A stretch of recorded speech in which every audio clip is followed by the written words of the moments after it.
मिति 2080 जेष्ठ 5 गते सङ्घीय संसदको दुवै सदनको संयुक्त बैठकलाई गर्नुभएको सम्बोधनका लागि नेपाल सरकारको तर्फबाट सम्माननीय राष्ट्रपतिज्यूप्रति हार्दिक आभार व्यक्त गर्न चाहन्छु।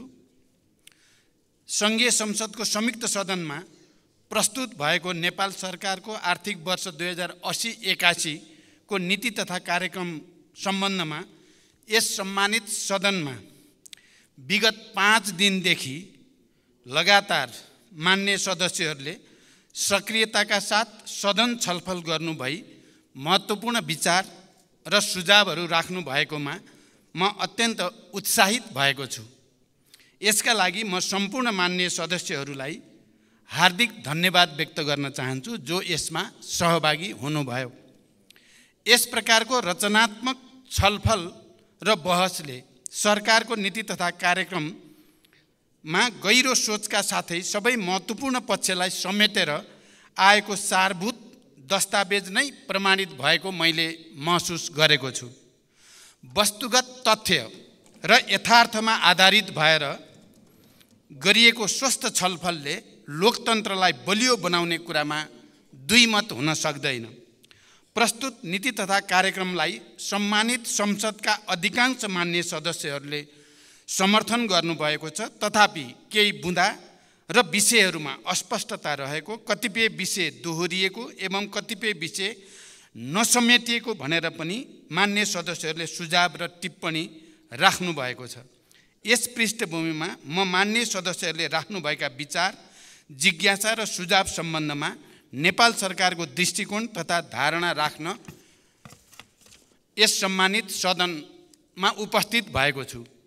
सम्मान्य सभामुख महोदय, यो छलफलका क्रममा आएका सम्पूर्ण विचारहरूलाई संश्लेषित रूपमा राख्नुपर्दा एउटा यो नीति र कार्यक्रमप्रति सम्पूर्ण रूपले आलोचनात्मक र यसबाट समस्याको समाधान हुन सक्दैन भनेर यसलाई पुरै पुनर्लेखन गर्नुपर्छ भन्ने मान्यतामा टेकिएर आएको छ भने, अर्को चाहिँ यो ठिक ढङ्गले आएको छ, कतिपय चिजहरू सच्याउन सक्दा राम्रो हुन्छ भन्ने हिसाबले पनि आएको छ भने कतिपय मान्य सदस्यहरूको टिप्पणी चाहिँ राम्रोलाई राम्रो भन्नुपर्छ, नराम्रोलाई नराम्रो भन्नुपर्छ, यसमा राम्रो पनि छन् नराम्रो पनि छन् भन्ने यस दृष्टिकोणबाट पनि आएको छ। यसरी हेर्दा तीनटा विचार र प्रवृत्तिहरू प्रष्ट रूपमा यो छलफल बहसमा प्रस्तुत भएका छन्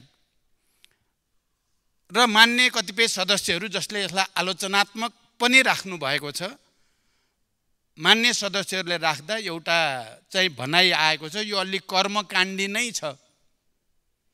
यसले आजको देशको अगाडि उपस्थित आर्थिक, राजनैतिक, सामाजिक, सांस्कृतिक समस्याहरूलाई सम्बोधन गर्न सक्दैन भन्ने कोणबाट आएको छ र धेरै मान्य सदस्यहरूले हामी एउटा परम्पराको शिकार भएका छौँ र हरेक वर्ष नीति कार्यक्रम आउँछ, सुन्दाखेरि राम्रै सुनिन्छ तर व्यवहारमा कार्यान्वयन गर्ने क्रममा चाहिँ फेरि त्यो जस्तो प्रस्तुत हुन्छ त्यही रूपमा गरिएको हुँदैन।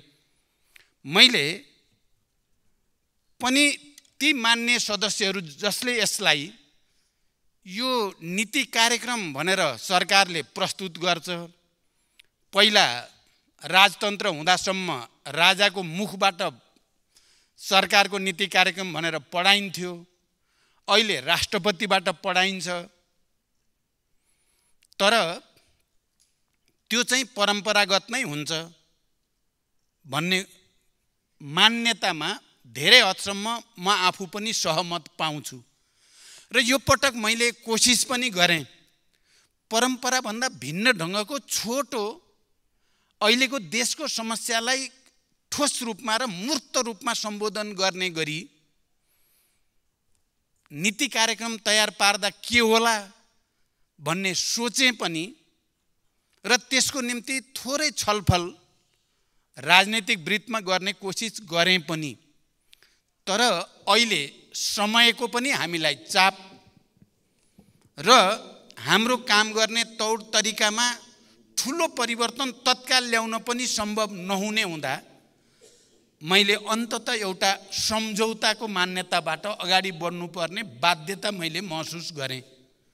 परम्पराका पनि जे हाम्रा छन् त्यसलाई पनि हामी एक हदसम्म आत्मसात अथवा स्वीकार गरेर जानुपर्ने र केही नयाँ कुराहरू पनि सम्बोधन गरेर लानुपर्ने आजको अवस्था हो भन्ने आत्मसात गरेर नै यो नीति कार्यक्रम आएको छ।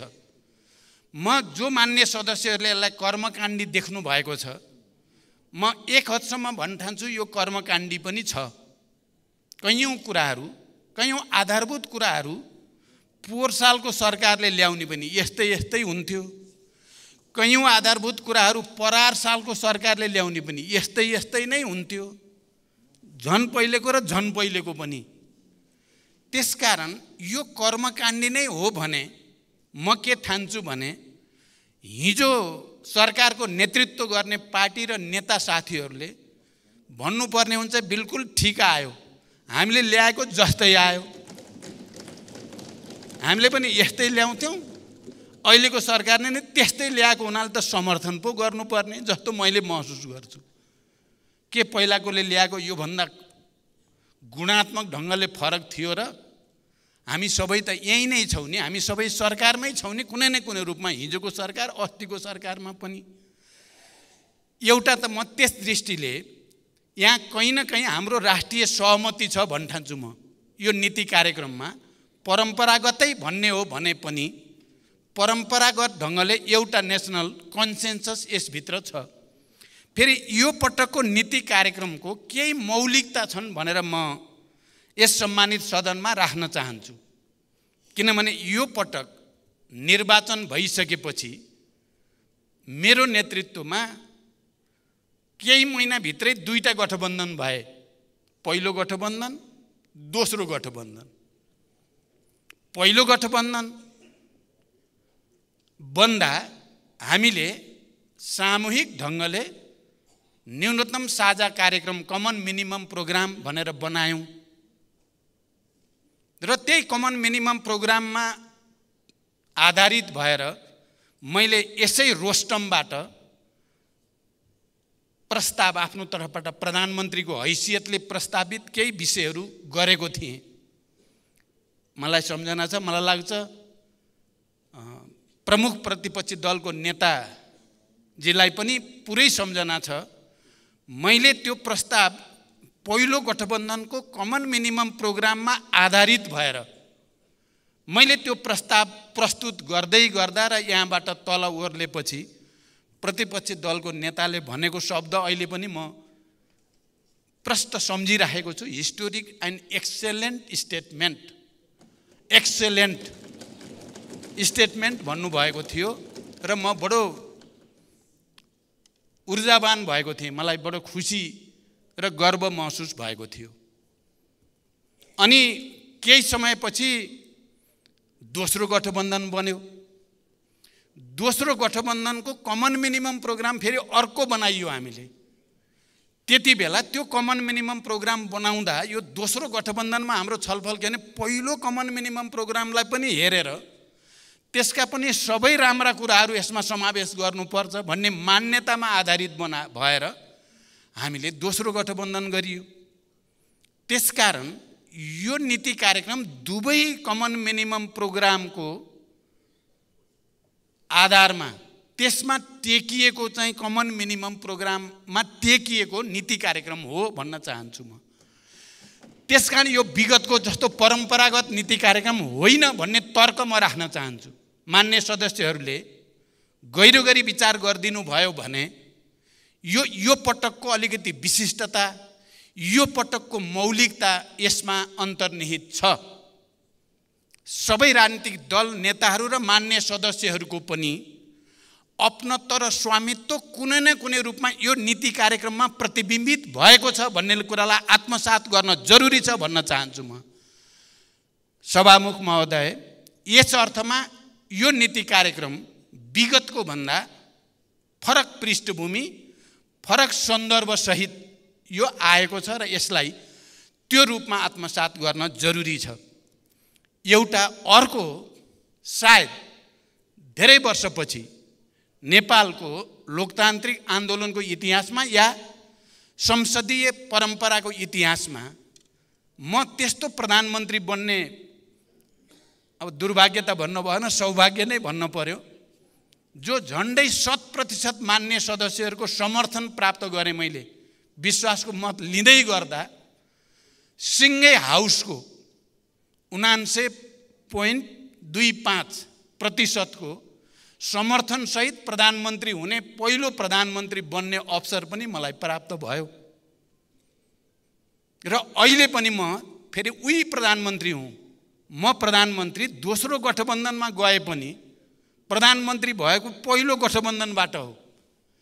तर प्रधानमन्त्रीको हैसियतले पहिलो गठबन्धनका मान्य सदस्यहरू या दल नेताहरूले पनि यो प्रधानमन्त्रीमा आफ्नो लगानी छ, आफ्नो पनि योगदान छ भनेर किन नमान्ने? यसलाई नेगेटिभ मात्रै किन हेर्ने? यसलाई पोजिटिभली हेर्यो भने त नेतृत्वको हिसाबले पनि यहाँ सहमतिको, सहकार्यको एउटा पृष्ठभूमि र आधार छ भनेर किन नबुझ्ने? र नेतृत्वको हिसाबले पनि हामी सबैको सामूहिक कन्ट्रिब्युसनबाट बनेको नेतृत्व भनेर किन नबुझ्ने? र मैले त्यही आधारमा यो नीति कार्यक्रम पनि दुईटै कमन मिनिमम प्रोग्राममा आधारित भएको नयाँ नीति कार्यक्रम भनेर मैले तर्क किन नगर्ने? र म मान्य सदस्यहरूलाई यो विषयमा गम्भीर रूपले विचार गर्न हार्दिक अनुरोध गर्न चाहन्छु। सभामुख महोदय, यो हाम्रो मौलिकताभित्र, हाम्रो विशेषताभित्र पर्छ। मैले यसो भन्दै गर्दा म के पनि सम्झिने गर्छु भने हामी नेपालीहरू, नेपालको राजनीतिक नेतृत्वहरू, राजनीतिक दलहरू सङ्घर्ष र एकता र रूपान्तरणको एउटा नयाँ मौलिक संस्कृतिको विकास गर्ने दलहरू पनि हौँ र त्यस्तो नेतृत्वहरू पनि हौँ भनेर हामीले किन आत्मसात नगर्ने? हामीले त्यत्रो युद्धलाई, द्वन्द्वलाई शान्तिमा रूपान्तरण गर्ने, दुईपटक संविधान सभाबाट भए निर्वाचन गरेर भए पनि संविधान बनाइ छाड्ने, त्यो पनि सहमतिबाट, परस्पर विपरीत राजनीतिक धारणा र मुद्दा हुँदाहुँदै पनि शान्ति सम्झौतामा सबै मिलेर सहभागी हुने, सहकार्य गर्ने, अनि सङ्घीय लोकतान्त्रिक गणतन्त्रको संविधान घोषणा गर्दै गर्दा पनि सबै मिलेर त्यसलाई एउटा निष्कर्षमा पुर्याउने हामी नै त हौँ भने अहिले पनि देशमा जे समस्याहरू छन् ती समस्याहरू समाधान गर्न हामीले सहकार्य किन नगर्ने? मैले यो पटक कार्यकारी प्रमुखको जिम्मेवारी जसरी प्राप्त भए पनि प्राप्त भएको सन्दर्भलाई अलिकति विगतको भन्दा भिन्न रूपले अगाडि बढाउने सङ्कल्प मैले लिएकै हो। भिन्न रूपले भन्दा सामाजिक न्याय, सुशासन र समृद्धिका निम्ति सहकार्य राजनीतिक नेतृत्वहरूका बीचमा त्यो जरुरी छ। अहिले कहीँ न कहीँ हाम्रा कतिपय कमजोरीका कारणले, राजनीतिक नेतृत्वका कमजोरीको कारणले, दलहरूका कमजोरीको कारणले जनतामा असन्तुष्टि, निराशा बढ्दो छ। हिजो हामी जति बेला विस्तृत शान्ति सम्झौता गर्दै थियौँ, संविधान सभाको निर्वाचन गरेर एउटा नयाँ संविधान निर्माण गर्दै थियौँ, त्यति बेलाको जनताको भरोसा, हामीप्रतिको आशा अहिले विचलित हुँदैछ र कहीँ न कहीँ असन्तुष्टि र निराशा बढ्दो छ र त्यसले कतै अराजकतातिर जाने र देश निकै अप्ठ्यारो स्थितितिर जाने त होइन भन्ने चिन्ता पनि हामी सबैलाई भएको छ। मलाई लाग्छ हिजो 12 बुँदे समझदारी र शान्ति सम्झौतामा सहभागी त्यसका सहयात्रीहरू र त्यसका प्रमुख सहयात्री भन्न चाहन्छु म, प्रमुख सहयात्रीहरू आज निकै गम्भीर हुनुपर्ने आवश्यकता छ र ती प्रमुख सहयात्री मध्ये मैले नेतृत्व गरेको पार्टी र म आफै पनि एउटा प्रमुख भूमिकामा रहेको हुनाले आजको दिनमा मेरो चिन्ता र मेरो चासो र मेरो पहलकदमी चाहिँ कसरी फेरि एकचोटि राष्ट्रिय एकता र सहमतिको वातावरण बनाउने, अहिले देशका अगाडि विद्यमान सुशासनका समस्या, भ्रष्टाचार लगायत विकृति र विसङ्गतिलाई कसरी सामूहिक रूपले त्यसका विरुद्ध अगाडि जाने, समृद्धिको एउटा नयाँ मोडेल हामीले कहाँबाट पत्ता लगाउने र सामाजिक न्यायद्वारा सबभन्दा तल परेका जनतालाई हामीले कसरी सम्बोधन गर्ने भन्ने चिन्ता र चासोको कारणले म निरन्तर त्यसमा पहल कदमीमा छु।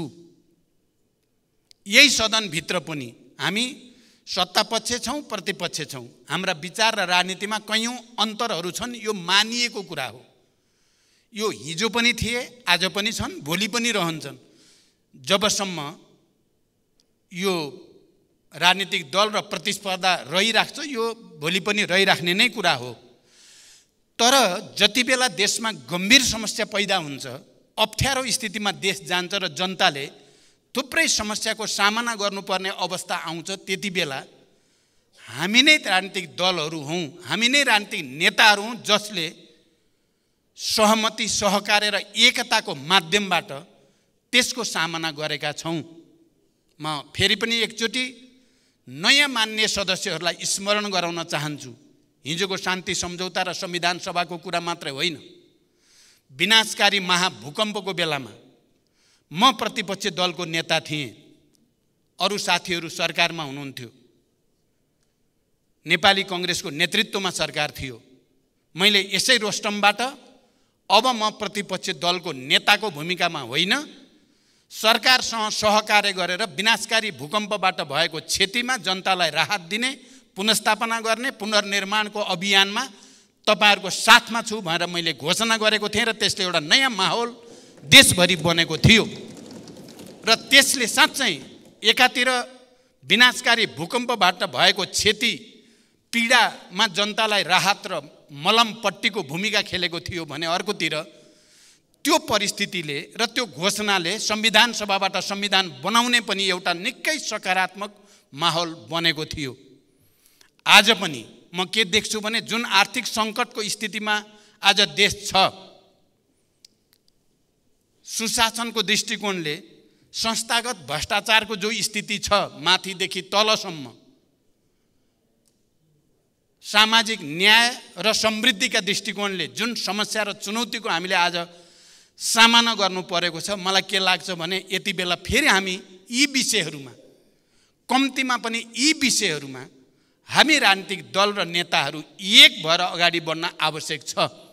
म यो रोस्टमबाट कुनै औपचारिक जवाफ मात्रै म दिइरहेको छैन। यसो भन्दै गर्दा म के पनि भन्न चाहन्छु भने यही सदनभित्र सत्ता पक्ष र प्रतिपक्षका आफ्ना भूमिका छन्, सिद्धान्त त त्यो कुरा हामी बुझ्छौँ पनि, तर राष्ट्रिय समस्या समाधान गर्ने दृष्टिकोणले, जनताको आवश्यकता र चाहनालाई सम्बोधन गर्ने दृष्टिकोणले हेर्यो भने हामी एक ठाउँमा उभिन आवश्यक छ। कहीँ न कहीँ हामीले समझदारी र सहमति कायम गर्न आवश्यक छ। त्यसकारण प्रधानमन्त्रीको हैसियतले मैले हुन त केही तिता मिठा नमिठा पनि भएका छन्। मैले अघि भने पहिलो गठबन्धनबाट दोस्रो गठबन्धनमा आइपुग्दा त्यसले पैदा गरेका मनोभावना, मनोविज्ञान छन्, त्यो कुरा पनि म बुझ्छु। तर ती मनोभावना र मनोविज्ञान भन्दा ठुलो कुरा राष्ट्र हो, जनताहरूको आधारभूत हितहरूको पक्षमा काम गर्नु हो। त्यसकारण मैले प्रतिपक्ष दलको नेता अलिकति अस्वस्थ हुँदा उहाँको घरमै गएर सभापति शेरबहादुर देउबाजी, पूर्व प्रधानमन्त्री र म समेत हामीले यो सदनलाई सुचारू गर्न र यसलाई व्यवस्थित गर्न र यहाँ हुने बहसलाई रचनात्मक र फलदायी बनाउन हामी एक हुन जरुरी छ भन्ने हामी छलफल गऱ्यौँ। कहीँ न कहीँ त्यसबाट एउटा सकारात्मक माहौल बन्दै गयो र हामीले केही विषयमा परम्परागत ढङ्गले निर्णय गरेनौँ। हामीले परम्परा अलिकति तोड्दियौँ। त्यो सहमति गर्दै गर्दा सत्ता पक्ष र प्रतिपक्षको बीचमा हिजोका चाहे समिति निर्माणका कुरा हुन्, सभापति कसरी नेतृत्व चयन गर्ने भन्नेसँग सम्बन्धित कुरा हुन्, या संवैधानिक परिषदसँग सम्बन्धित, या सङ्क्रमणकालीन न्याय सम्बन्धी कुरालाई कसरी समाधान गर्ने भन्ने विषयहरूका कुरा हुन्, हामीले साझा समझदारी बनायौँ। मैले यो सम्मानित सदनको अगाडि सभामुख महोदय, म भन्न चाहन्छु मैले आफ्नो ठाउँबाट गर्नुपर्ने त्याग, देखाउनु पर्ने लचकता र जिम्मेवारी देखाएको छु भन्ने मेरो विश्वास छ। त्यसले एउटा समझदारीको वातावरण बन्यो। हिजोदेखि आजसम्म जे खालको स्थिति बन्यो त्यसलाई पनि मैले अविलम्ब प्रमुख दलका प्रमुख नेताहरू र प्रमुख सचेतकहरू समेतको सहयोगमा यसको समाधान के हुन सक्छ भन्ने बारेमा तुरुन्तै पहल लिएर आज हामी बडो राम्रो वातावरणमा नीति कार्यक्रम सम्बन्धी छलफललाई अन्तिम रूप दिँदैछौँ। त्यसकारण म के भन्न चाहन्छु भने अहिले देशका अगाडि जे जस्ता समस्या र चुनौतीहरू छन् ती समस्या र चुनौतीको समाधान गर्न राष्ट्रिय समस्यामा राष्ट्रिय सहमति आवश्यक छ। म त के भन्न चाहन्छु भने मैले प्रधानमन्त्री बनेपछि चाहे राष्ट्रपति र उपराष्ट्रपतिको निर्वाचनको कुरा होस्, चाहे सभामुख र उपसभामुखको निर्वाचनको कुरा होस्, त्यसमा पनि कहीँ न कहीँ राजनीतिक दलहरूको बिचमा के गरी सन्तुलन कायम होला भनेर विचार गरेको छु भन्ने मेरो दाबी छ। सभामुख महोदय, कहीँ न कहीँ सबैलाई सन्तुलनमा ल्याउने र यो सदन र यसको नेतृत्व एक पाखे हुन नजाओस् भन्ने कुरालाई विचार गरेर नै सबैलाई एक ठाउँमा ल्याउने उद्देश्यका साथ गरिएको छ। त्यसकारण यो कुरा पनि म यो सम्मानित सदनको अगाडि राख्न चाहन्छु र फेरि आज देशका अगाडि विद्यमान समस्याहरू, चाहे त्यो सुशासनसँग सम्बन्धित मुख्यतः भ्रष्टाचार र व्यथिति विसङ्गति जो देखा परेका छन् त्यसका विरुद्धको लडाईँ हामी मिलेर मात्रै जित्न सक्छौँ, एक्लै जित्न सकिँदैन। म यो कुरा भन्न चाहन्छु। र अहिले जे चलिरहेको छ, मैले सुरुदेखि सुशासनको सन्दर्भमा चाहे निजी क्षेत्र र सार्वजनिक क्षेत्रको सहकार्यको सन्दर्भ होस्, चाहे अर्थतन्त्रमा देखिएका समस्या समाधान गर्ने प्रक्रियाको सन्दर्भमा र पहल कदमीको सन्दर्भमा होस्, चाहे जनतालाई सेवा प्रवाह गर्ने क्रममा देखिएका व्यथितिहरूलाई कम गर्ने, अहिले भर्खरै जादुको छडी गर्न सकिँदैन भन्ने कुरा तपाईँ हामी सबैलाई थाहा छ। हामी सबैको साझा प्रयास भयो भने समाधान गर्न सकिन्छ, तर एउटा पार्टी विशेष या एउटा नेतृत्व विशेषले मात्रै चाहेर यी सबै कुरा एकैसाथ समाधान हुन सक्दैनन्। तर यो विषयहरूमा मैले राष्ट्रिय सहमति बनाउने, अहिले जसरी यो नक्कली भुटानी शरणार्थी सम्बन्धी इस्यु आयो र जसरी यो तरङ्गित भएको छ देश र अन्तर्राष्ट्रिय जगत पनि, मैले प्रधानमन्त्रीको हैसियतमा यस बीचमा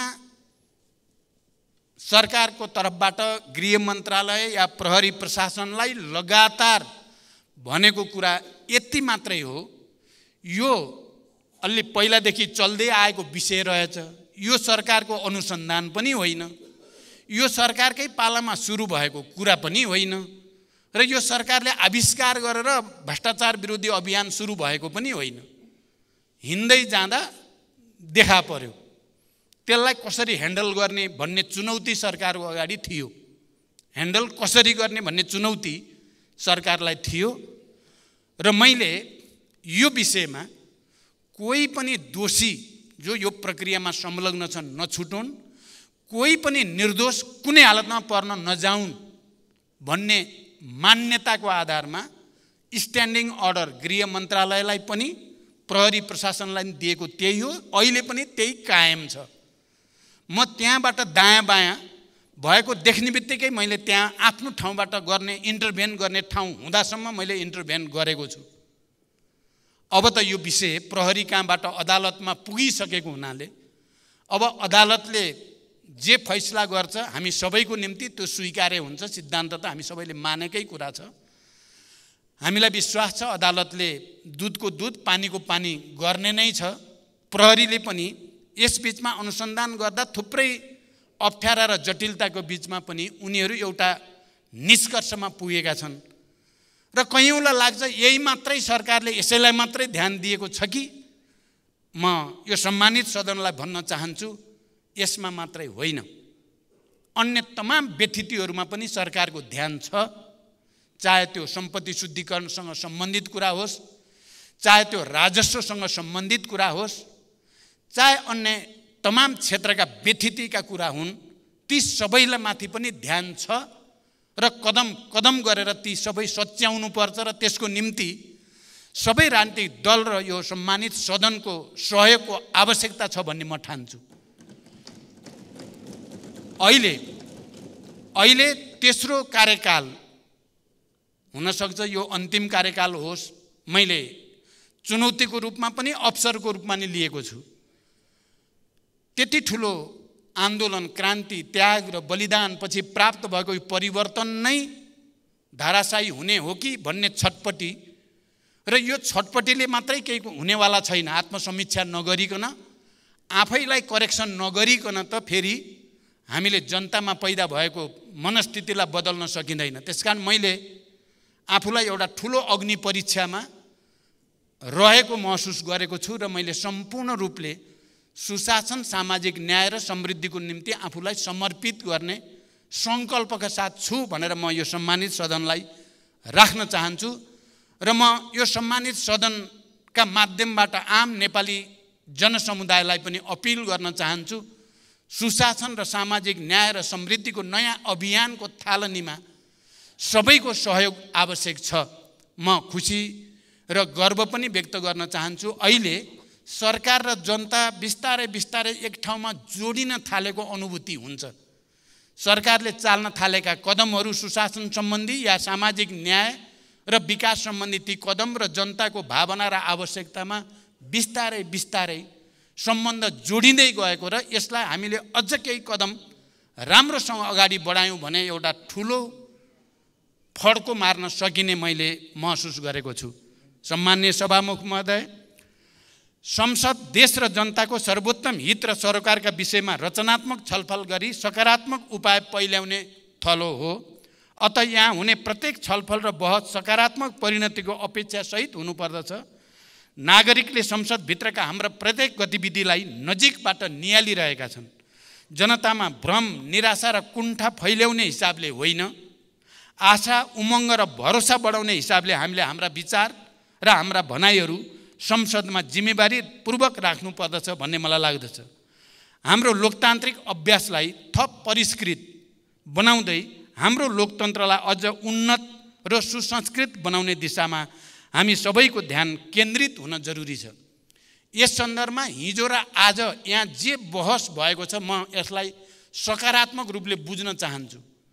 अहिले समाजमा, हाम्रा मिडियामा, अझ त्यसमा पनि मुख्यतः सोसियल मिडियामा एक खालको अराजकता हो कि भन्ने हामीलाई भान हुन्छ। त्यहाँ प्रयोग हुने भाषा शैली र कतिपय कुरा हामी हेर्न पनि सकिँदैन, सुन्न पनि सकिँदैन। अझ सोसियल मिडियाको कुरा गर्ने हो भने कयौँ समाचारहरू र कयौँ कुराहरू सत्य हुँदैनन्, कपोल कल्पित हुन्छन्। त्यहाँ प्रयोग भएको भाषा धेरै तल्लो स्तरको, सुन्न नसकिने भाषा हुन्छ। त्यहाँ प्रयोग भएका फोटोहरू हेर्न नसकिने फोटोहरू हुन्छन्। यो एउटा अराजकताको स्थितितिर मैले अहिले अध्ययन गर्दैछु। हाम्रा छिमेकीदेखि संसारका उन्नत भनिने देशहरूमा यो प्रक्रियालाई कसरी उनीहरूले नियमन गरेका छन्, कसरी नियन्त्रण गरेका छन्। हाम्रो जस्तो स्वतन्त्रता भन्ने कि अराजकता मैले अन्त कहीँ पनि देखिनँ। हामी मात्रै त्यस्तो ठाउँमा छौँ। हामीले यसलाई नियमन गर्नुपर्ने, हाम्रो भाषा शैलीलाई अलिकति सुसंस्कृत गर्नुपर्ने, हाम्रो मिडियालाई एउटा मान्यताभित्र अभ्यस्त हुने ठाउँमा पुर्याउन सक्नुपर्ने देखिन्छ। र त्यसको सुरुवात हामीले सदनभित्रबाटै गर्नुपर्छ, किनकि सिङ्गो देशको ध्यान सदनतिरै हुन्छ। अहिले त्यहाँ सदनमा नेताहरूले कस्तो भाषा प्रयोग गर्छन्, कस्ता विचार प्रस्तुत गर्छन्, कस्ता नीति योजना कार्यक्रमहरू प्रस्तुत गर्छन् भन्ने कुराले सिङ्गो समाजमा पनि हामीले एउटा संस्कृतिको सम्बोधन गरिरहेका हुन्छौँ र त्यो सञ्चार गरिरहेका हुन्छौँ। त्यसकारण म सबै मान्य सदस्यहरूलाई यो विषय हामी सबैले गहिरो गरी हेक्का राख्नै पर्ने ठाउँमा हामी आइपुगेका छौँ। हामी सबैले धेर थोर गल्ती गरेकै छौँ। विगतमा हामी कोही पनि चोखै छौँ एक्लै भन्ने ठाउँमा हामी छैनौँ। कारण सबैले आत्मसमीक्षा गर्ने र यहाँ हुने बहसलाई पनि स्तरीय बनाउने, अध्ययन गरेर आउने, तथ्यमा आधारित भएर बहस गर्ने कुरालाई जोड दिने, भाषा शैली पनि सुसंस्कृत प्रयोग गर्न, जोडबल गर्ने, गाली गलोज र चाहिँ घोचपेच बढी गरेर केही प्राप्त हुनेवाला छैन भन्ने कुरालाई आत्मसात गर्न जरुरी छ। र यो सायद हामीले आँट्यौँ भने सुरु गर्न सकिन्छ र त्यसले बिस्तारै देशलाई एउटा सभ्यतातिर, एउटा संस्कृतितिर र जनतालाई पनि एउटा बलियो सन्देश एकताको हामी दिन सक्छौँ भन्ने मेरो विश्वास छ। वर्तमान सरकार देशका सामु विद्यमान चुनौतीहरूलाई सम्बोधन गर्दै सुशासन, समृद्धि र सामाजिक न्यायलाई प्रमुख प्राथमिकतामा राखी दृढताका साथ अघि बढेको छ। यिनै प्राथमिकतामा केन्द्रित भई आर्थिक सामाजिक रूपान्तरणका नवीन सोच र कार्यक्रमहरूसहित प्रस्तुत हुने जमर्को गरिएको छ। नेपालको संविधानले दिशानिर्देश गरेका राज्य सञ्चालनका आधारभूत मान्यता, निर्देशक सिद्धान्त तथा नीतिहरू, विश्व समुदाय समक्ष हामीले गरेका प्रतिबद्धताहरू एवं आवधिक योजनामा समाविष्ट दीर्घकालीन महत्त्वका विषयलाई प्रस्तुत नीति तथा कार्यक्रमहरूमा प्राथमिकीकरण गरिएको कुरालाई म सम्मानित सदनलाई स्पष्ट गर्न चाहन्छु। यसले सरकारका प्राथमिकता र महत्त्वपूर्ण नीतिगत विषयलाई दिशाबोध गरेको छ भने अन्य विस्तृत कार्यक्रमहरू बजेट मार्फत सम्बोधन हुने विश्वास समेत म यस सम्मानित सदनलाई ध्यानाकर्षण गराउन चाहन्छु। म तपाईहरू मध्ये कयौँ मान्य सदस्यले भने जस्तै यो नीति कार्यक्रममा सदनभित्र छलफल गरेपछि त्यसको आधारमा परिमार्जन हुनुपर्ने हो भन्ने मान्यता राख्ने भित्रै पर्छु। तर हामीले त्यसको निम्ति एउटा राजनीतिक सहमति नबनाई, ऐन कानुनमा त्यस्तो व्यवस्था नगरी मैले मात्रै अहिले त्यसो गर्न सक्ने अवस्था भएन। म सबै मान्य सदस्यलाई अपिल गर्न चाहन्छु, त्यसको निम्ति वातावरण बनाऊ। यो कर्मकाण्डी अर्थ नवर्थको छलफल गर्यो निक्लिने केही पनि छैन भन्ने स्थितिको अन्त्य गर्नु लोकतन्त्रको सार्थक प्रयोगको निम्ति अनिवार्य छ भन्ने म ठान्छु। र त्यो हामी कम्तीमा पनि टार्गेट गरौँ, अर्को वर्षदेखि हामी यस्तो बोलेर पनि अर्थ नहुने भाषण गर्ने छैनौँ भनेर हामीले एउटा कमिटमेन्ट गऱ्यौँ भने अर्को वर्षदेखि परिवर्तन ल्याउन सकिन्छ भन्ने मेरो विश्वास छ। नयाँ निर्वाचन मार्फत ताजा जनादेशसहित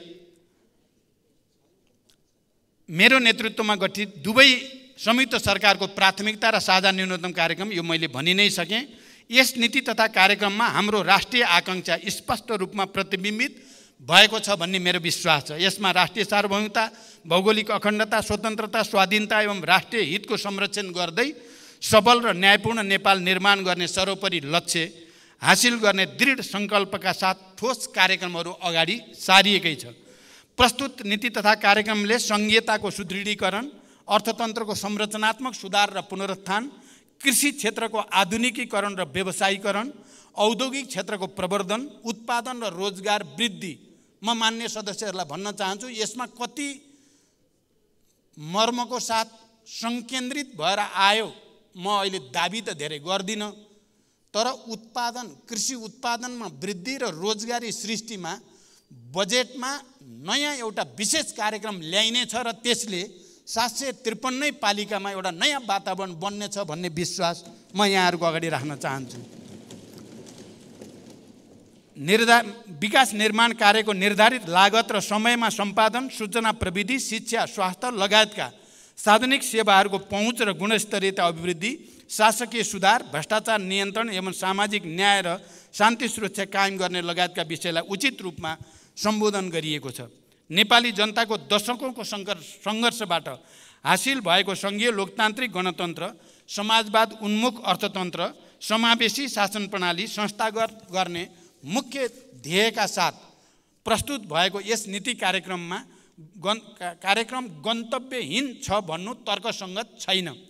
नीति तथा कार्यक्रमको बुँदा नम्बर 10 र 11मा सरकारको सोच, लक्ष्य र गन्तव्यका साथै प्रमुख नीतिगत प्राथमिकताहरूलाई बडो स्पष्ट रूपमा उल्लेख गरिएको छ।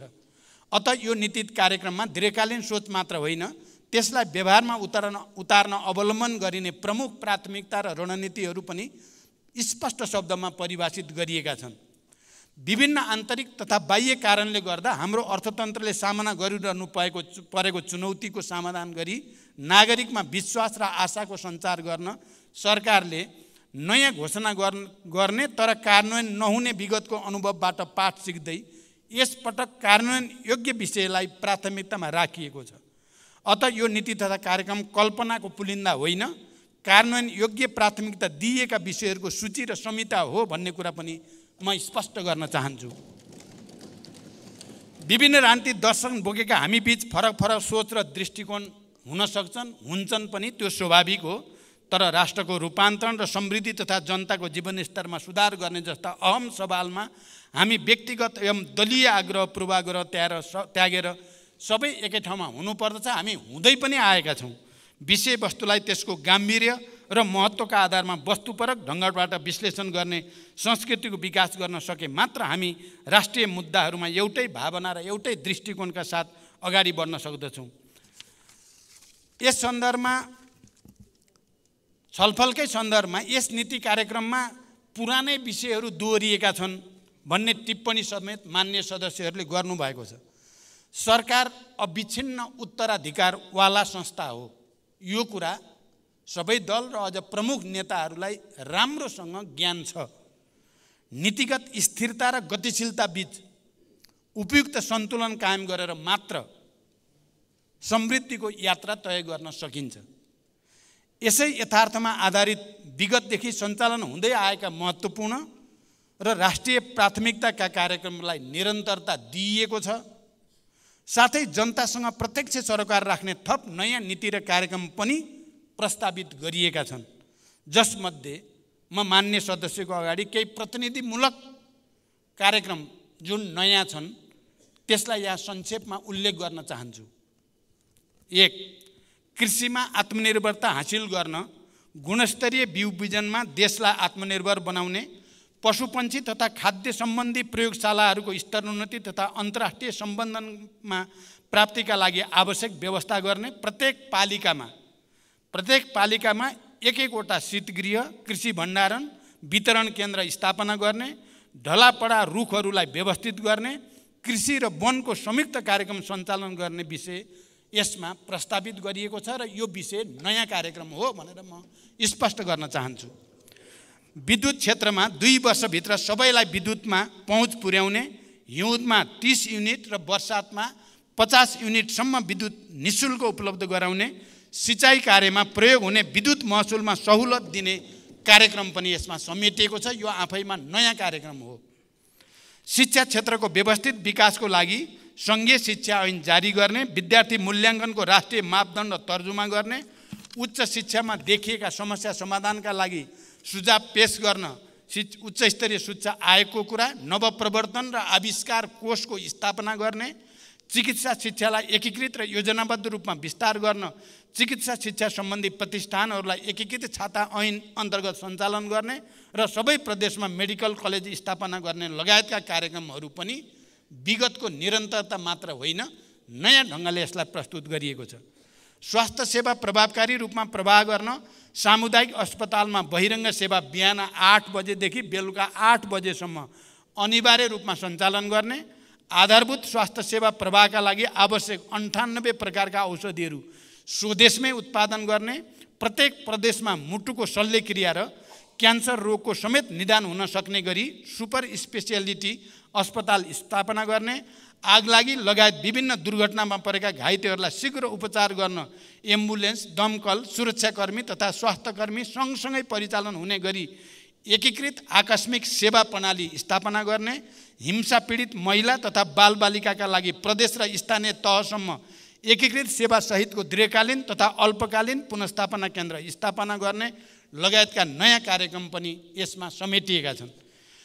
यसै गरी राष्ट्रिय पूर्वाधार गुरु योजना तयार गर्ने, ऊर्जा नीतिलाई समसामयिक बनाउने, आम सञ्चार सम्बन्धी पूर्वाधारको सहप्रयोगको व्यवस्था गर्ने, पूर्वाधार निर्माणमा 2 शिफ्टमा काम गर्ने, उच्च पहाडी र हिमाली क्षेत्रको भौगोलिक नक्साङ्कन गरी धातु, अधातु एवं दुर्लभ भौगोलिक पदार्थ अन्वेषण गर्ने, एक प्रदेश एक सांस्कृतिक ग्राम स्थापना गर्ने, श्रमिकहरूको स्वचालित ज्याला प्रणाली लागू गर्ने जस्ता विषय पनि यो नीति कार्यक्रममा समेटेका छन्, जो आफैमा नयाँ छन्।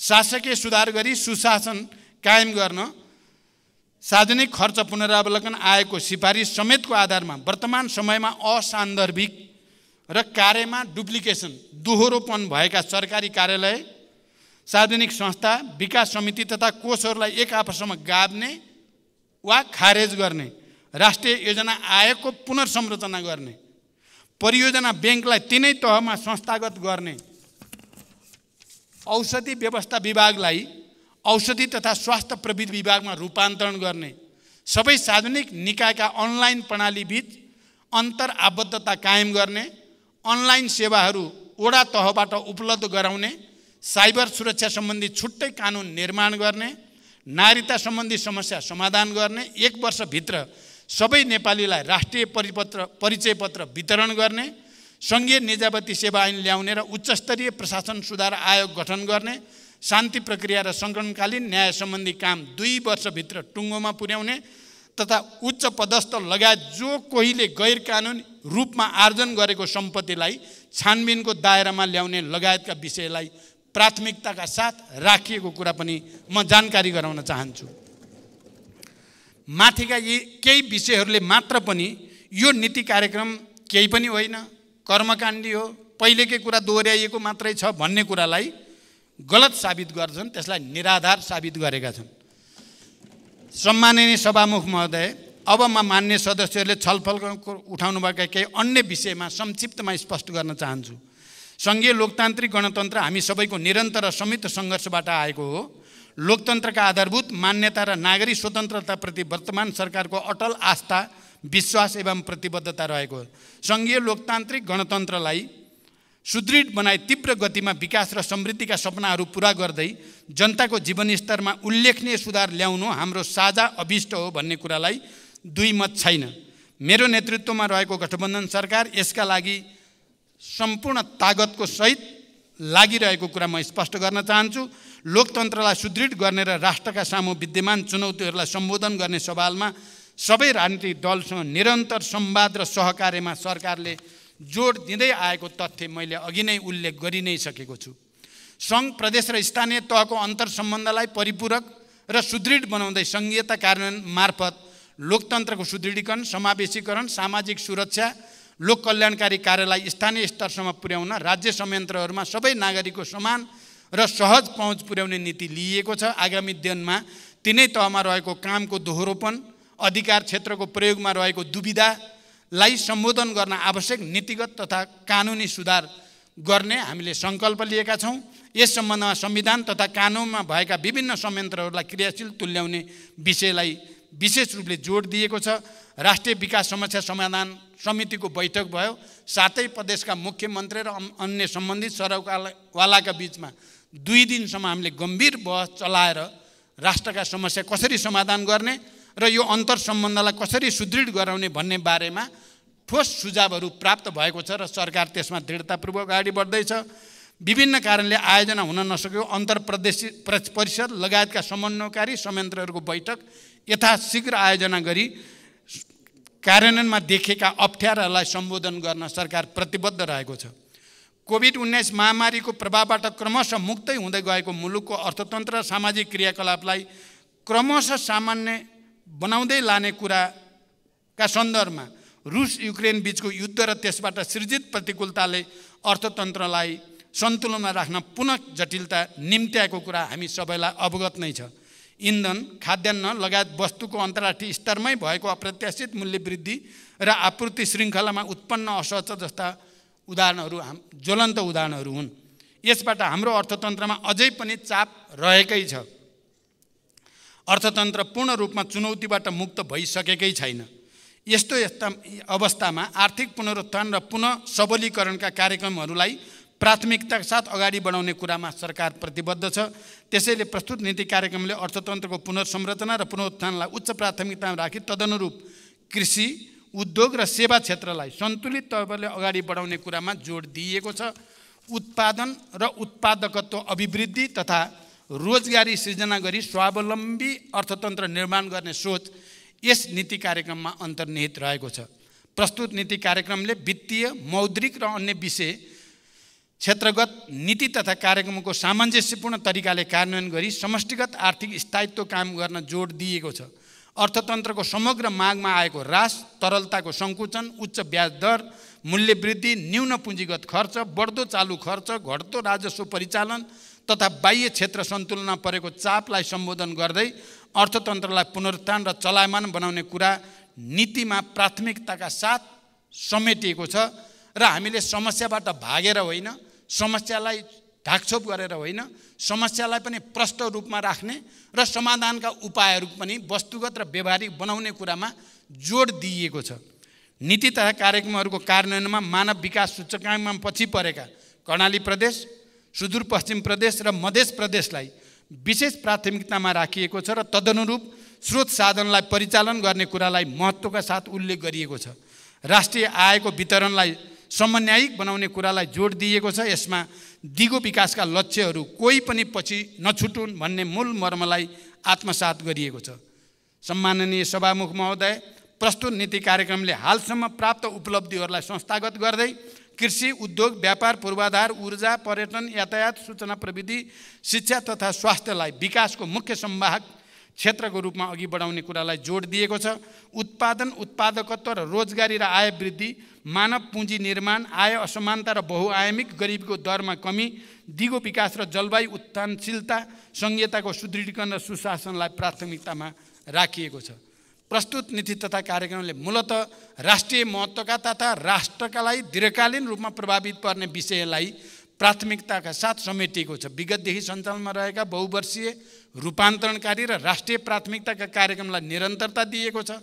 तदनुसार बजेट तथा साधन स्रोत विनियोजन गरिने कुरामा म सबै मान्य सदस्यहरूलाई आश्वस्त तुल्याउन चाहन्छु। यस नीतिले मूल्य वृद्धि नियन्त्रण गरी मुद्रास्फीतिलाई वाञ्छित सीमाभित्र राख्ने र उपभोक्ताको हक हित संरक्षण गर्ने कुरालाई उच्च प्राथमिकतामा राखेको छ। लामो समयदेखि बन्द र रुग्ण अवस्थामा रहेका उद्योगहरूलाई पुनः सञ्चालनमा ल्याउने वा खारेज वा एकीकरण गर्ने कुरालाई महत्त्वको साथ उल्लेख गरिएको छ। सार्वजनिक खर्चमा मितव्ययिता कायम गर्दै खर्चको उत्पादकत्व बढाउने कुरालाई विशेष जोड दिएको छ। प्रस्तुत नीति कार्यक्रमले गुणस्तरीय सेवा प्रवाह र आधारभूत वस्तु तथा सेवाको नियमित आपूर्तिमा विशेष जोड दिएको छ। स्वदेशी उत्पादनमा खाद्य सुरक्षाको प्रत्याभूत गर्न क्षेत्रगत नीतिहरूमा समेत कृषि तथा वन क्षेत्रलाई उत्पादन र उत्पादकत्वसँग आबद्ध गर्दै लैजाने नीति लिएको छ। कतिपय मान्य सदस्य 2 वर्षभित्र ढलापडा रुख निकाल्ने, 2 वर्ष किन कुर्ने भन्नुभएको छ। 2 वर्षभित्र भनेको हामीले त 50औं वर्ष कुरिसक्यौँ। 50औं वर्षदेखि त ढलापडा त सडा भइसकेका छन्।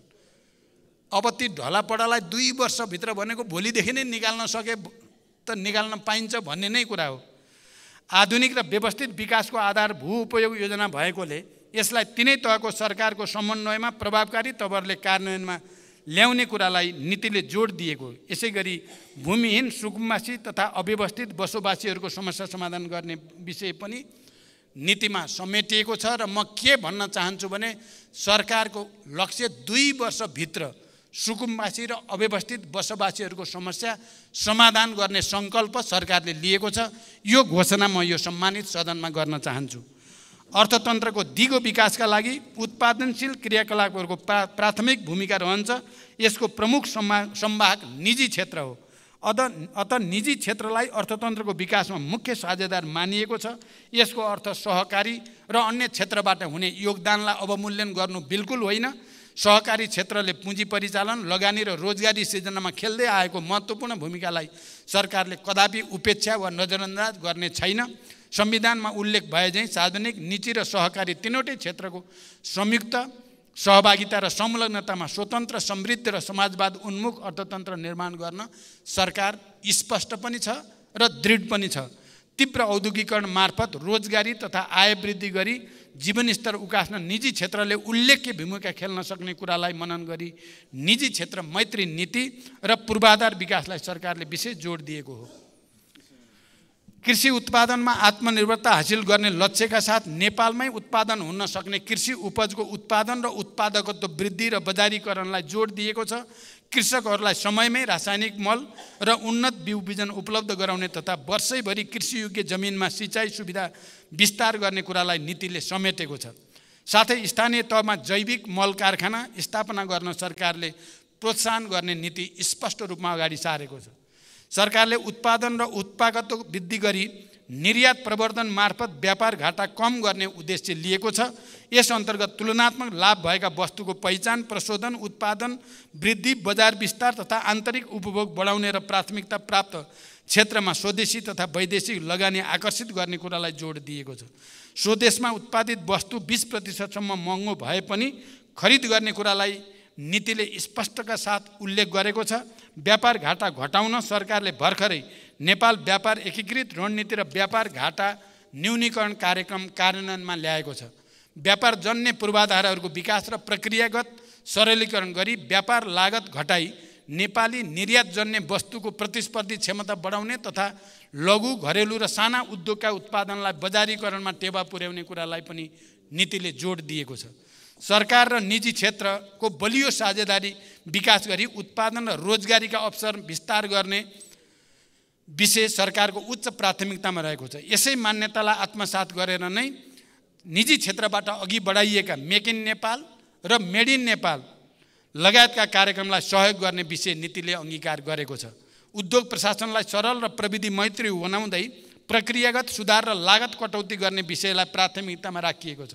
निर्यात गर्ने उद्योगलाई प्रोत्साहन गर्न नगद अनुदान दिने विषयलाई निरन्तरता दिइएको छ। वैदेशिक लगानी प्रवर्धनको लागि आवश्यक नीतिगत संस्थागत र प्रक्रियागत सुधार गर्ने कुरालाई उच्च प्राथमिकतामा राखिएको छ। सडक सिँचाइ खानेपानी यातायात जस्ता पूर्वाधारहरू लगायत विकासका कार्यलाई समयमै सम्पन्न गर्न आवश्यक नीतिगत एवं कार्यप्रणालीमा सुधार गर्ने, स्रोतको अभाव हुन नदिने, आयोजनाको लागि जग्गा प्राप्त गर्ने प्रक्रियामा सरलीकरण गर्ने कुरालाई नीतिले विशेष रूपले समेटेको छ। राष्ट्रिय गौरव लगायतका सबै विकास आयोजनाहरू निर्धारित लागत, समय र गुणस्तरमा सम्पन्न गर्न आवश्यक प्रबन्ध मिलाइने कुरालाई विशेष जोड दिएको छ। सबै प्रकारका हिंसा, शोषण र भेदभावको अन्त्य गरी भयमुक्त, सुसंस्कृत र सभ्य समाजको निर्माण गर्ने कुरालाई नीतिले विशेष जोड दिएको छ। महिला, विपन्न, सीमान्तकृत, विभिन्न किसिमका अपाङ्गता भएका तथा यौनिक एवं लैङ्गिक अल्पसङ्ख्यकको हक हितको संरक्षण गर्दै विकासको प्रतिफलबाट सबैलाई लाभान्वित गराउने नीति लिएको छ। यहाँ मान्य सदस्यहरूले दलितको विषयमा कुरा उठाउनु भएको छ। यहाँ सामान्य मात्रै पर्यो। म के विश्वास दिलाउन चाहन्छु भने दलितको समस्या समाधानका सन्दर्भमा आगामी बजेटमा बडो प्रष्टसँग आउने कुरा म विश्वास दिलाउन चाहन्छु सबै मान्य सदस्यहरूलाई। गुणस्तरीय सर्वसुलभ स्वास्थ्य सेवामा सबैको पहुँच पुर्याउने कुरालाई विशेष प्राथमिकतामा राखिएको छ। यस क्रममा एलोपेथिक, आयुर्वेदिक, होमियोप्याथी तथा प्राकृतिक चिकित्सा गरी सबै किसिमका चिकित्सा पद्धतिलाई विस्तार र प्रवर्धन गरिनेछ। सबै सामुदायिक अस्पतालमा आवश्यक स्वास्थ्य उपकरण र जनशक्ति व्यवस्था गर्ने कुरालाई जोड दिएको छ। मेडिकल शिक्षालाई देशभित्र विस्तार गर्ने र स्वास्थ्य संस्थाहरूको स्तरोन्नति गर्ने विषय नीतिको प्राथमिकतामा रहेको छ। स्वदेशमै गुणस्तरीय शिक्षालाई सर्वसुलभ बनाई गुणस्तरीय शिक्षाको लागि विदेश जानुपर्ने बाध्यतालाई अन्त्य गर्ने, उच्च शिक्षालाई सबै प्रकारको विसङ्गतिबाट मुक्त राख्दै प्राज्ञिक र अनुसन्धानात्मक केन्द्रको रूपमा विकास गर्ने एवं शिक्षालाई प्रविधि र रोजगारीसँग आबद्ध गरी उद्यमशीलता र बजारको माग अनुसारको दक्ष जनशक्ति उत्पादन गर्ने कुरालाई नीतिले प्राथमिकतामा राखेको छ। युवाहरूलाई उद्यमशील बनाई व्यवसायमा आकर्षित गर्न, स्टार्टअप उद्यमहरूलाई प्रोत्साहित गर्ने, श्रम आप्रवासन व्यवस्थित गर्ने, विदेशमा रहेका नेपालीहरूको सुरक्षा गर्ने तथा अप्ठ्यारोमा परेका नेपालीहरूलाई तुरुन्त उद्धार गर्ने विषयलाई नीतिमा समेटिएको छ। यसले नेपालीहरूलाई कामको खोजीमा विदेश जानुपर्ने बाध्यतालाई धेरै हदसम्म कम गर्न सहयोग पुग्ने अपेक्षा लिएको छ। सामाजिक सुरक्षा कोषमा विदेशका श्रमिकहरूलाई आबद्ध गर्ने निर्णय सरकारले लिइसकेको छ र यसलाई विस्तार गरिँदैछ र छिटै नै विदेशमा रहेका नेपाली नागरिकहरूले मतदानमा सहभागी हुन पाउने निर्णय पनि हामी गर्दैछौँ र नागरिकता सम्बन्धी समस्यालाई पनि हामी सम्बोधन गर्दैछौँ छिट्टै नै। नीतिले चुरो संरक्षण गर्दै वातावरणीय ह्रास नहुने गरी तथा नदी एवं खनिजजन्य पदार्थको अनियन्त्रित दोहनलाई रोक्दै ढुङ्गा, गिटी, बालुवाको उत्पादन, सङ्कलन र वितरण कार्यलाई व्यवस्थित गर्न आवश्यक कानुनी व्यवस्था गर्ने कुरालाई प्राथमिकतामा राखिएको छ। अतः यसलाई चुरेको विनाश र नदी तथा खानीको जथाभावी उत्खननलाई बढावा दिन खोजेको रूपमा बुझ्नु सही छैन। त्यसरी नबुझ्न पनि म मान्य सदस्यहरूसँग आग्रह गर्न चाहन्छु। जहाँसम्म ढलापडा रुखलाई पहिचान तथा सङ्कलन गरी 2 वर्षभित्र बिक्री वितरण गर्ने कुरा छ, यो विषयलाई देशभित्र काठ र काठजन्य वस्तुको आयातलाई न्यून गर्दै काठको मागलाई आन्तरिक रूपमा सम्बोधन गर्ने तथा वन जङ्गल क्षेत्रमा वर्षौँदेखि त्यसै परिरहेका रुखहरूलाई व्यवस्थित गरी राजस्व समेत वृद्धि गर्ने सकारात्मक अभियानको रूपमा बुझ्न म विशेष रूपले अपिल गर्न चाहन्छु। नीतिमा सार्वजनिक प्रशासनलाई सक्षम, व्यावसायिक, सुदृढ, प्रतिस्पर्धी, समावेशी र जनउत्तरदायी बनाउँदै प्रशासन संयन्त्रबाट प्रवाह हुने सार्वजनिक सेवालाई छिटो, छरितो र नतिजामुखी बनाउने कुरालाई जोड दिइएको छ। सबै सरकारी कार्यालयमा सेवा प्रवाहको एकद्वार प्रणाली विकास गर्ने, जनगुनासोलाई प्रभावकारी तवरले सम्बोधन गर्ने कुरालाई समेटिएको छ। काम गर्ने कर्मचारीलाई प्रोत्साहित र पुरस्कृत गर्ने कुरालाई प्राथमिकता राखिएको छ। राष्ट्र सेवाको कार्य सम्पादन मूल्याङ्कनलाई वस्तुनिष्ठ, वैज्ञानिक र प्रविधि मैत्री बनाउने र प्रत्येक महिना प्रधानमन्त्रीको अध्यक्षतामा मन्त्री, सचिव र आयोजना प्रमुखहरूको उपस्थितिमा प्रगति समीक्षा गरी मासिक रिपोर्ट कार्ड तयार गर्ने नीतिगत व्यवस्थाले विकास आयोजनाहरूको सञ्चालन र अनुगमनलाई थप प्रभावकारी बनाउने विश्वास लिएको छ। भ्रष्टाचार विरुद्ध शून्य सहनशीलताको नीतिलाई राज्यका सबै तह र तबकामा कडाइका साथ लागू गर्न सरकार दृढ प्रतिबद्धताका साथ अगाडि बढेको छ। भ्रष्टाचार नियन्त्रण सम्बन्धी कानुनमा सुधार तथा भ्रष्टाचार नियन्त्रण गर्ने निकायहरूको संस्थागत सुदृढीकरण र सबलीकरणमा जोड दिएको छ। भ्रष्टाचार हामी सबैको साझा शत्रु भएकोले निरोधात्मक, उपचारात्मक र प्रवर्धनात्मक सबै उपायहरू अवलम्बन गरी कडाइका साथ नियन्त्रण गर्नुको कुनै विकल्प छैन। देशभरिका सरकारी र सार्वजनिक चल अचल सम्पत्तिको अभिलेख तयार गरी संरक्षण गर्ने कुरालाई पनि सरकारले विशेष जोड दिएको छ। भ्रष्टाचार नियन्त्रणका सम्बन्धमा कतिपय मान्य सदस्यहरूले सरकारको अझ प्रधानमन्त्रीकै मुटु पनि हल्लिएको हो कि भनेर आशंका गर्नुभयो। म ती मान्य सदस्यलाई बिल्कुल आशंका नगर्न, बरु सरकारले जो अभियान सुरु गरेको छ त्यसमा दृढतापूर्वक उभिन म अपिल गर्न चाहन्छु। सम्पत्ति शुद्धिकरण निवारण सम्बन्धी कानुन संशोधन गर्नेदेखि सबै किसिमका कर छली, अनियमितता, सुशासन विरोधी क्रियाकलापलाई सरकारले नियन्त्रण गर्ने कुरामा विशेष जोड दिएको छ। नीति अनुसन्धानमा रहेको संस्थागत दोहोरोपन हटाउने, सरकारी तथा सार्वजनिक निकायबाट हुने अध्ययन अनुसन्धान विश्वविद्यालय मार्फत गराइने कुरा समेटिएको छ। यसबाट उच्च शिक्षालाई नवप्रवर्धनात्मक, अनुसन्धान र रोजगारमूलक बनाउन सहयोग पुग्ने अपेक्षा लिएको छ।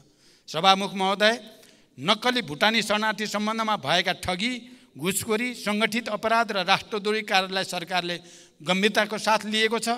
हालसम्म प्राप्त तथ्य र प्रमाणको आधारमा पहिलो चरणको अनुसन्धान पुरा गरी 30 जना उप मुद्दा दायर भइसकेको छ। भविष्यमा यस विषयको अनुसन्धानलाई जारी राख्दै कुनै पनि अपराधीले उन्मुक्ति पाउन नसकोस् भन्ने विषयमा सरकार प्रतिबद्ध र संवेदनशील छ भन्ने कुरा म स्पष्ट राख्न चाहन्छु।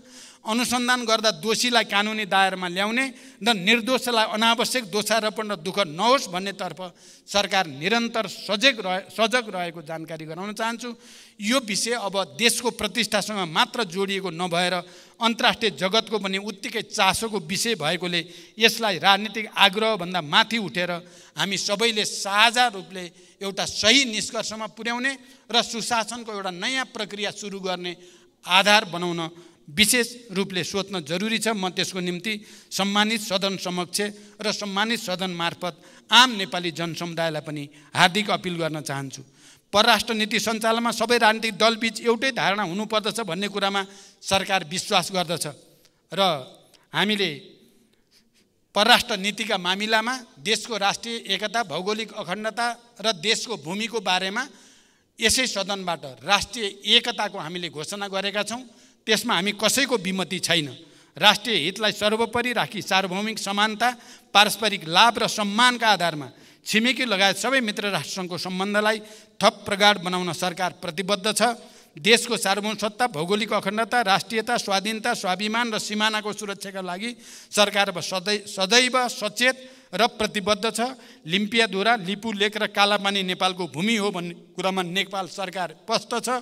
थातिरहेका सीमान्त सम्बन्धी विषयलाई ऐतिहासिक सन्धि, नक्सा, तथ्य र प्रमाणका आधारमा कूटनीतिक पहलबाट समाधान गर्न सरकार दृढ छ र प्रतिबद्ध छ। यस नीति तथा कार्यक्रममा मूलतः सरकारको भावी दिशा, नीतिगत व्यवस्था र प्राथमिकता समेटिएको छ। स्रोत व्यवस्थापन सहितको विस्तृत कार्यक्रम र आयोजना बजेट मार्फत प्रस्तुत हुने नै छ। यस नीति तथा कार्यक्रममा उल्लेखित विषयहरूलाई ठोस कार्ययोजनाका साथ समयबद्ध ढङ्गबाट कार्यान्वयन गरी अपेक्षित नतिजा प्राप्त गर्न आवश्यक प्रबन्ध मिलाइएको छ। प्रस्तुत नीति तथा कार्यक्रमका विभिन्न विषयहरूमा मान्य सदस्यहरूले राख्नुभएको संशोधन प्रस्तावका साथै छलफलका क्रममा उठेका विषयमा मैले सम्बोधन गरिसकेकोले सम्बन्धित मान्य सदस्यहरूलाई संशोधन प्रस्ताव फिर्ता लिनको लागि अनुरोध गर्न चाहन्छु र यस नीति तथा कार्यक्रमलाई सर्वसम्मतिबाट स्वीकृति होस् भन्ने म अनुरोध पनि गर्न चाहन्छु। सम्माननीय सभामुख महोदय, आर्थिक वर्ष 80-81 का लागि प्रस्तावित नीति तथा कार्यक्रमले समृद्ध, सबल र न्यायपूर्ण नेपाल निर्माण गर्ने हाम्रो सङ्कल्पलाई साकार तुल्याउन महत्त्वपूर्ण योगदान पुर्याउनेछ भन्ने म विश्वास दोहोऱ्याउन चाहन्छु। यस नीति तथा कार्यक्रमको कार्यान्वयनबाट संविधान र संहिताको प्रभावकारी कार्यान्वयन हुने, उत्पादकत्व र रोजगारीमा वृद्धि भई स्वाधीन, सबल र समाजवाद उन्मुख अर्थतन्त्र निर्माण गर्न योगदान पुग्नेछ। नागरिकको गुणस्तरीय शिक्षा र स्वास्थ्यमा पहुँच वृद्धि हुने तथा सेवा प्रवाहमा सुधार भई जनतामा राज्यप्रतिको विश्वास बढ्ने विश्वास लिएको छु। अन्त्यमा नेपाली जनताको जीवनस्तरमा युगान्तकारी रूपान्तरणको दिशामा यो नीति तथा कार्यक्रम विशेष महत्त्वको हुने विश्वास व्यक्त गर्दै यसको कार्यान्वयनमा सम्बन्धित सबैबाट सक्रिय सहयोग प्राप्त हुने कुरामा म आशावादी छु। हुन त मान्य सदस्यहरूलाई यसलाई पुरै खारेज गरेर अर्को लेख्नुपर्छ पनि भन्नुभएको छ।